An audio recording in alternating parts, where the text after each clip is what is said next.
Test 6. You will hear a number of different recordings, and you will have to answer questions on what you hear.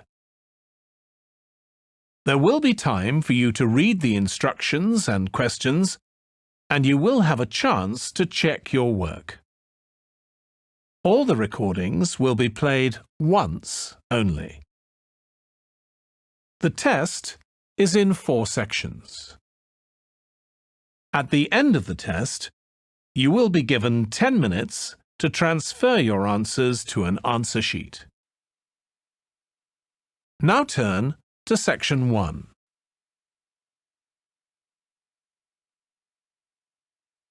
Section 1. First, you have some time to look at questions 1 to 5.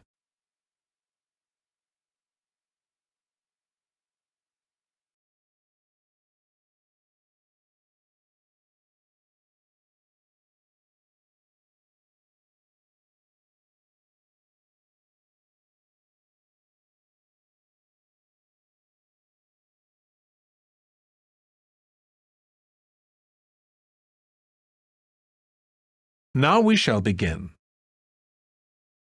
You should answer the questions as you listen because you will not hear the recording a second time. Listen carefully and answer questions 1 to 5. Good morning, everyone, and welcome to the annual Ski and Snowboard exhibition held from April the 8th to 17th. I am Mary Granger, coordinator of the event this year. The 10-day event features many highlights. As a snow sports lover, I know you are looking forward to a great time here. Now, I'd like to offer you some practical information about the whole event and what to expect from it. This might be the first time coming here for some of you, so for those who are still wondering about the right accommodation, I recommend Sky Hotel. It has its own health and sports clubs, just like most of the hotels here, but I love it because of its incredibly cosy beds, which guarantees good rest after an exhausting day of exploration. If you haven't brought your own equipment, like poles, boots and skis, they are available for purchase or rent at Ski Set or Snow Rental. The exhibition this year provides a colourful look into the history of skiing and an inspiring peek into the future prospects of the sport. Apart from the fascinating photo exhibitions and the most up-to-date skiing gear like always, this year we have added 4 computers which can imitate the process of skiing, ensuring the same physical activity and sensations that appear during the skiing process on downhill slopes. But I have to warn you that it might be quite time-consuming to line up for the free trial experience. Many have posed the question as to how to enter the skiing and snowboarding competition. Well, rather than filling out the back of the entrance ticket or bombarding the committee with emails, the most effective method is by checking out the exhibition newsletter delivered every month for availability. At the most beloved local event, the exhibition has also drawn attention from the press. Last year, massive media coverage was on the worrisome amount of snowfalls. In order to avoid the same predicament, several artificial skiing slopes have been built. With more participants this year, we have lowered the entrance fee, which has been widely reported to local newspapers. A bonus for our participants is the ski programme. It offers a wide variety of lessons and sessions with qualified instructors, ensuring that all ages and abilities are catered to, from the first-timers to seasoned amateurs. I strongly advise you to sign up for the programme, as it is offering an unprecedented 30% discount. That's mainly because we are cooperating with the programme organiser, who promises affordable prices only for the participants of the festival this year. Before you hear the rest of the conversation, you have some time to look at questions 6 to 10.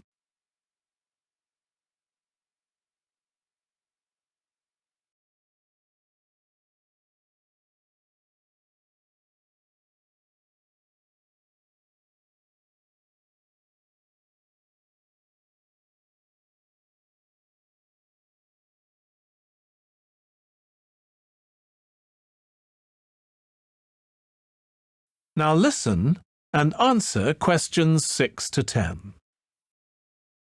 OK, we've got to arrange this programme. Work experience.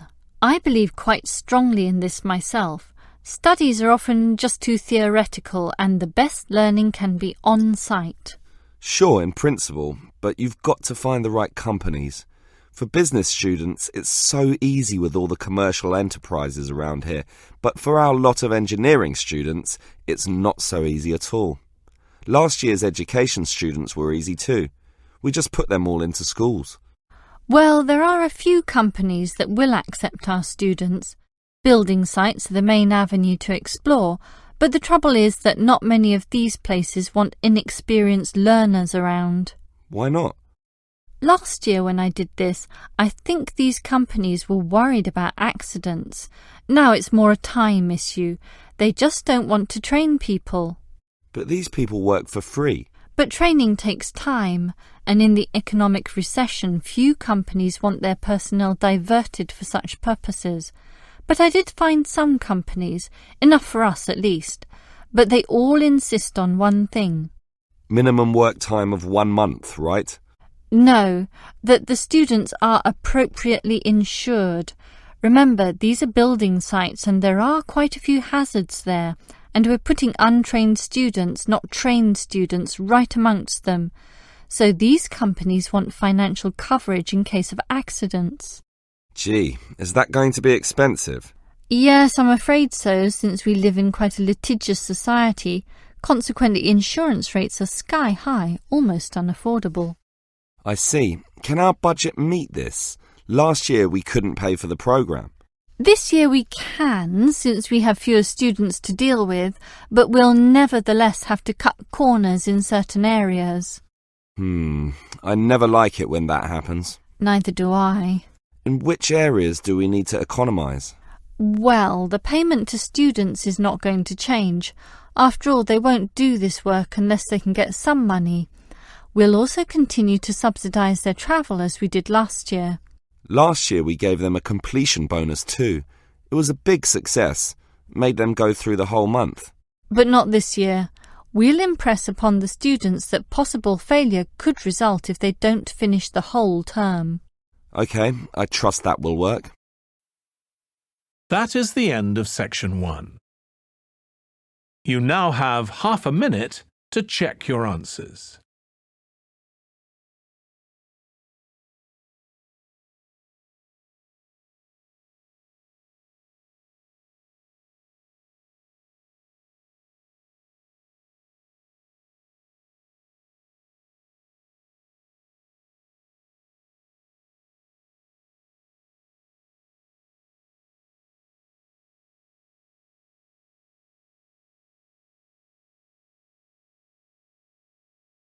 Now turn to section 2.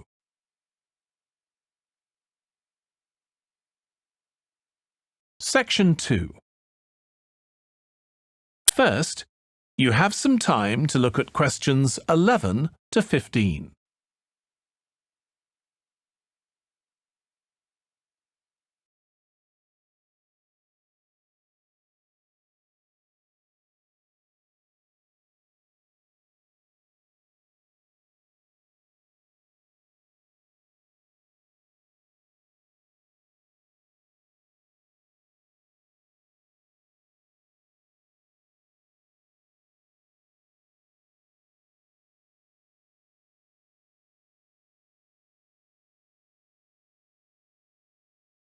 Now listen carefully and answer questions 11 to 15.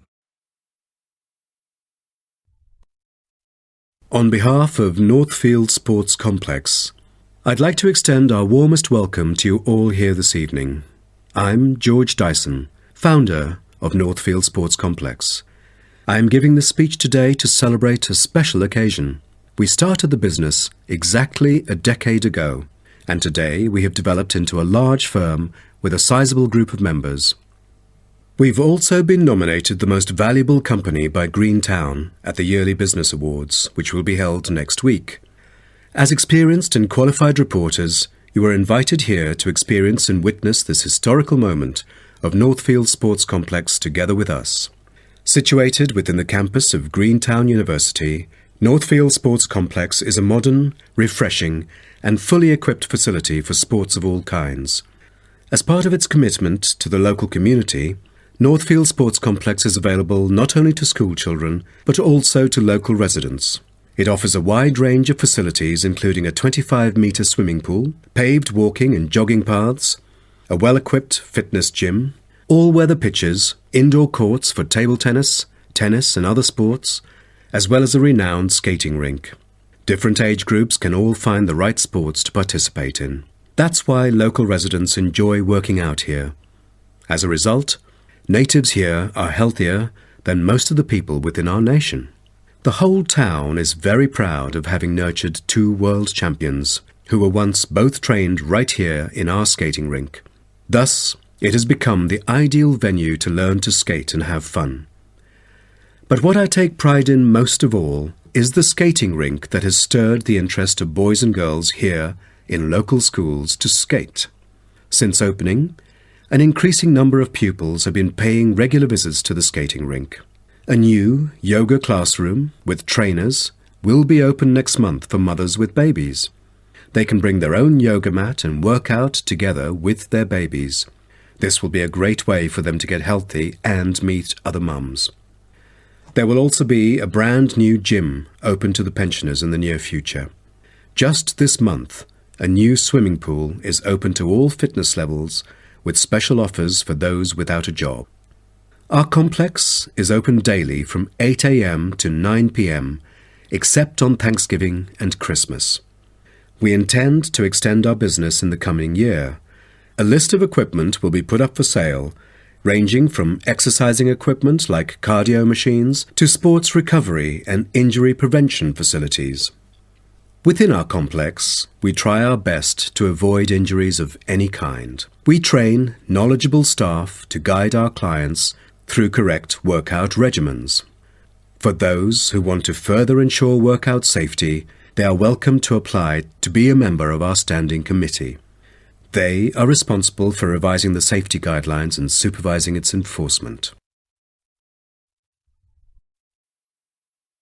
Before you hear the rest of the talk, you have some time to look at questions 16 to 20.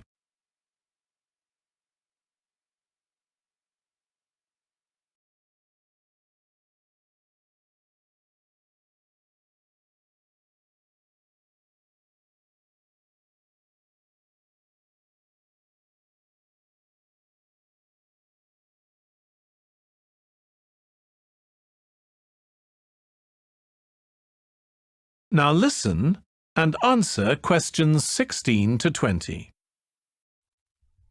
Now, about the survey, do you have any clues as to what kind of interviewees we should include? How about local companies doing business on clean energy products?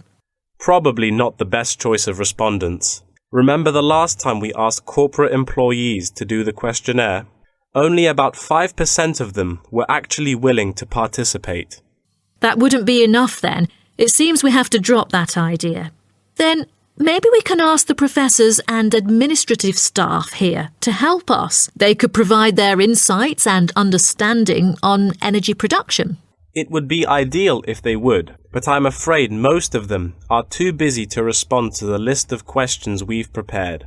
I guess the students here at the university would be more suitable. You're right, and it is a much bigger sample pool too. Also, I think we should include the locals. Their opinion is key to the promotion of renewable energy here in the town. But wouldn't it be difficult to collect data? There's no way the two of us could go from door to door to interview all the residents. There's no need to worry about that. We'll make it telephone interviews. That way, we'll have enough time to get sufficient data. Good idea. What should we present in our speech? Due to lack of media coverage, the majority of people actually have a limited understanding on renewable energy. Most of them aren't able to identify various types of renewable sources. So I feel we could start by clarifying what it is and the benefit of it compared to fossil fuels. That makes sense. We could start with wind energy. For centuries, wind has been used to do work. With the help of windmills, farmers used to pump water from wells or turn large grinding stones to grind wheat or corn. The windmills today generate electricity. The only problem is that it might not be windy all the time, so it is crucial to choose the appropriate site for wind farms. Well, I think we can also include comparisons between clean energy and traditional energy resources like coal, oil and natural gas. Maybe we can look into the prospect of these conventional sources of energy. The rising cost of fossil fuels and the threat of climate change is a concern to many. Totally. These traditional resources will deplete eventually. Renewable energy currently makes up less than 2% of the world's primary energy supply, and although growing very rapidly, it is not on course to fill the fossil fuel gap. Nuclear energy is another type of energy we ought to mention. Nuclear power plants can produce dependent power constantly and release far less greenhouse gases than other traditional power plants. But most people feel that this type of energy is unsafe because radiation isn't easily dealt with, especially in nuclear waste and maintenance materials. What should we end the speech with? Have you heard about a new type of energy called hydrogen fuel? It is an infinitely renewable fuel that doesn't have detrimental environmental effects. The only problem is that it is so expensive that only wealthy individuals can afford it. But I think overall the benefits overshadow its high cost. I think that even though this new type of renewable energy is too expensive to use at the moment, in the long run its price will go down and become more accessible. That is the end of section 2.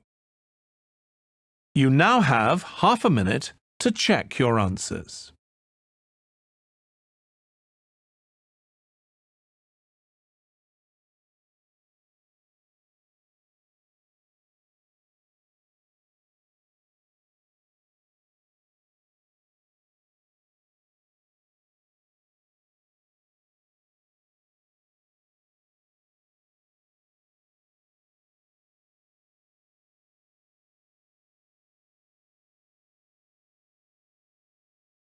Now turn to section 3.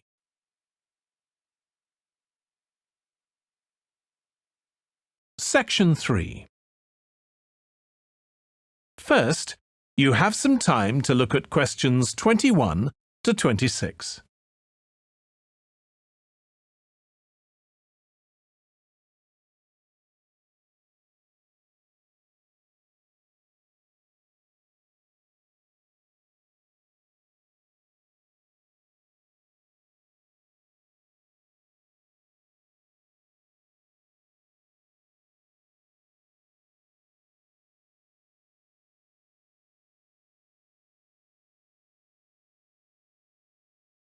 Now listen carefully and answer questions 21 to 26.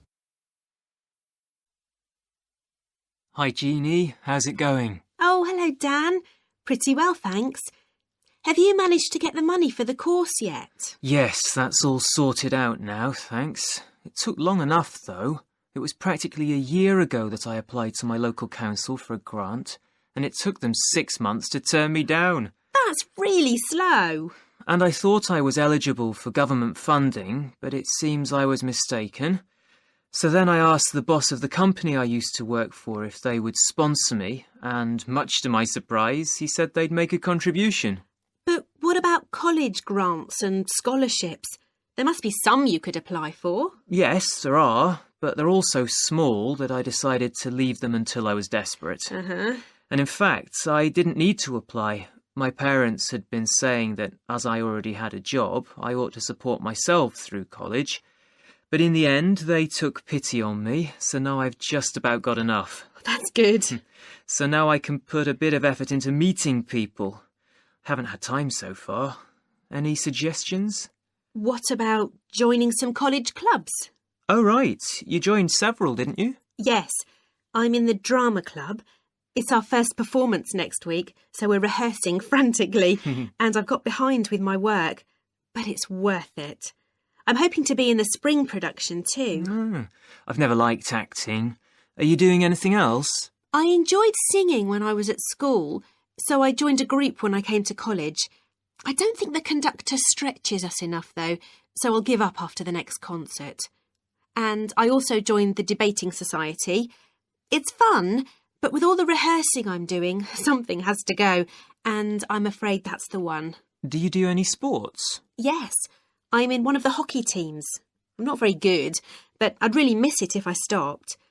I decided to try tennis when I came to college, and I'm finding it pretty tough going. I'm simply not fit enough. Nor me. I think I'll give that a miss. I'm hoping it'll help me to build up my stamina, but it'll probably be a long haul. Good luck. Thanks. How are you finding the course? I wish we had more seminars. What? I'd have thought we had more than enough already. All those people saying clever things that I could never think of. It's quite interesting, but I wonder if I'm clever enough to be doing this course. I find it helpful to listen to the other people. I like the way we're exploring the subject and working towards getting insight into it. How do you get on with your tutor? I don't think I'm on the same wavelength as mine, so I feel I'm not getting anything out of the tutorials. It would be more productive to read a book instead. Oh, mine's very demanding. She gives me lots of feedback and advice, so I've got much better at writing essays. And she's helping me plan my revision for the end-of-year exams. Do tell me, I always struggle with revision. Before you hear the rest of the discussion, you have some time to look at questions 27 to 30.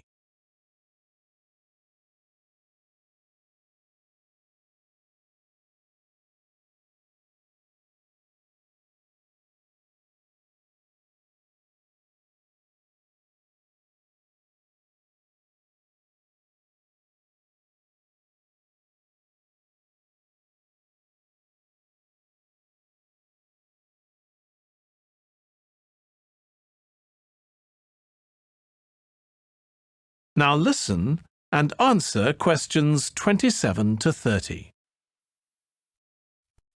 Now, a word about the development of curling clubs. Curling is thought to have been invented in medieval Scotland, and outdoor curling was very popular in Scotland between the 16th and 19th centuries, as the climates provided good ice conditions every winter. Kilsyth Curling Club is renowned as the first club in the world, having been formally constituted in 1716, and widely influencing ice curling development.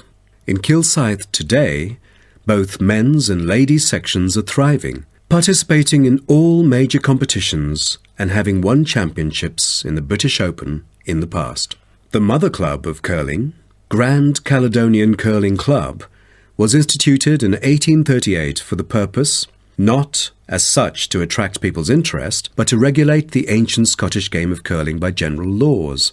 With these official rules, the young curlers could be trained in a more professional way. By 1842, the new national club had sought to obtain royal patronage, and it has ever since been known as the Royal Caledonian Curling Club. However, many sports, such as athletics and tennis, were frowned upon as being too recreational and not practical enough. So the Crown banned them by law during the 1300s, in the hope that men would instead practice the archery skills that were seen as vital to the country's defence.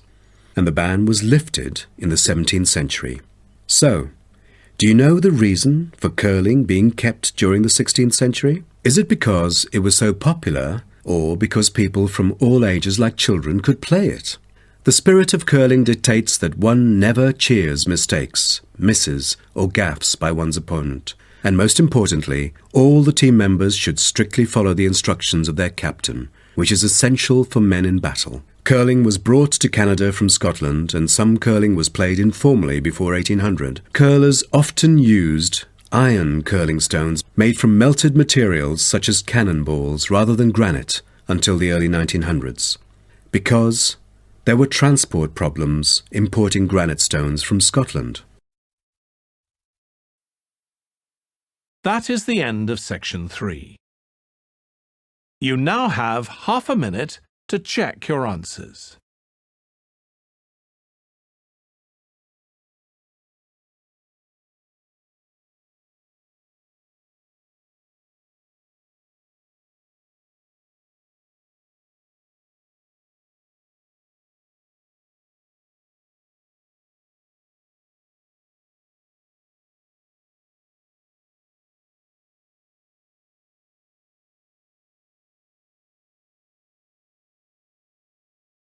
Now turn to Section 4.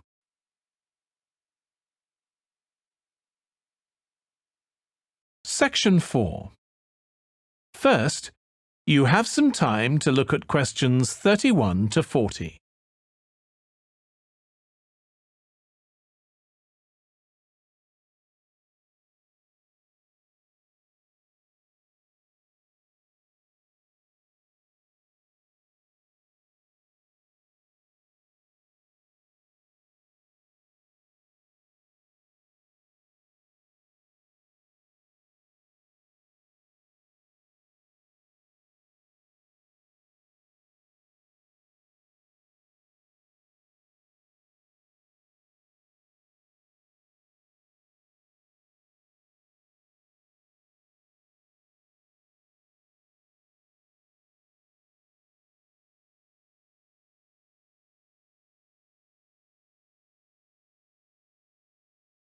Now listen carefully and answer questions 31 to 40.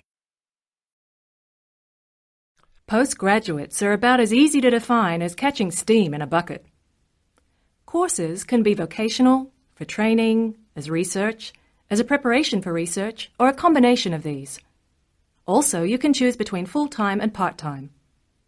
Increasingly, the approach to postgraduate study is becoming modular.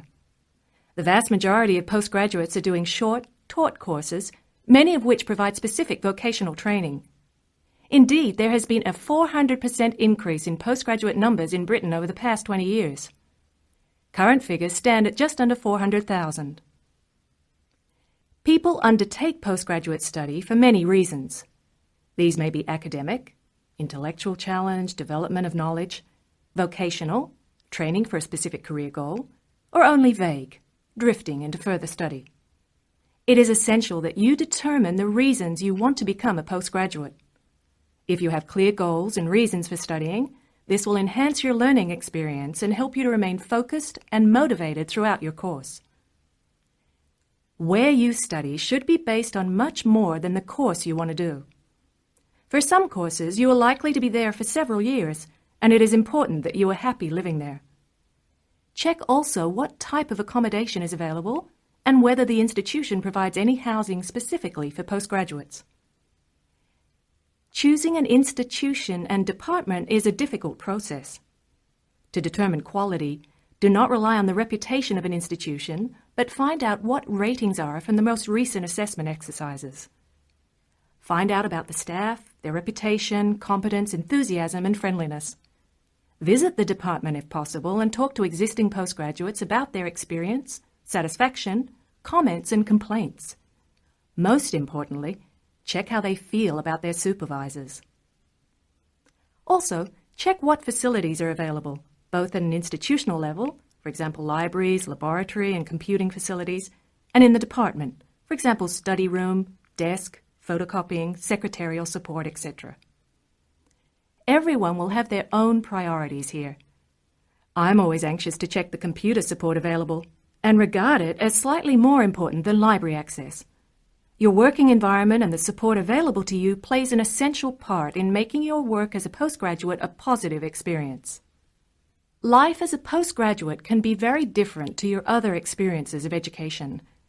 Things that can distinguish your experience are the level of study, independence of working, intensity of the course, the demands on your time, and often the fact that you are older than the majority of the students. These factors can contribute to making you feel isolated. However, there are several ways you can make sure that this is either short-lived or does not happen at all. Many student unions have postgraduate societies that organize social events and may also provide representation for postgraduates to both the student union and the institution. Departments can also help to create a sense of identity and community, and often have discussion groups available. Don't be afraid to talk to staff about any difficulties you might be having. Of course, universities provide counselling services, but we have found that the best advice comes from talking to other postgraduates who may have faced similar difficulties.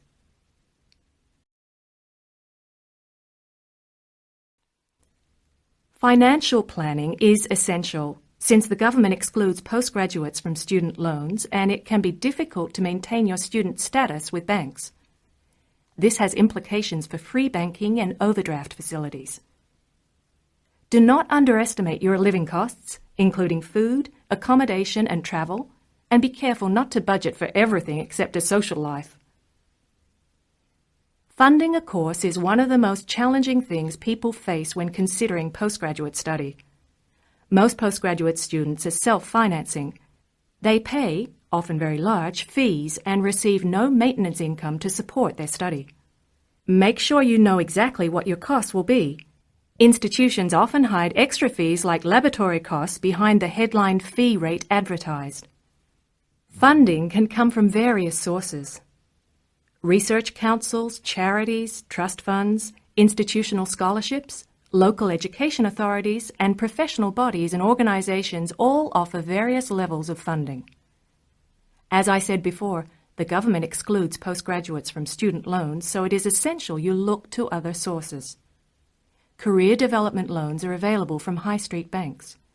The best advice on funding is to be proactive, persistent, and patient. The postgraduate community in Britain is multinational, has a wide range of experience of life and work, and an exciting mix of goals, both career and academic. Being a postgraduate student should be a productive and fulfilling thing to do, and you will become part of a diverse and motivated social group. That is the end of section 4. You now have half a minute to check your answers.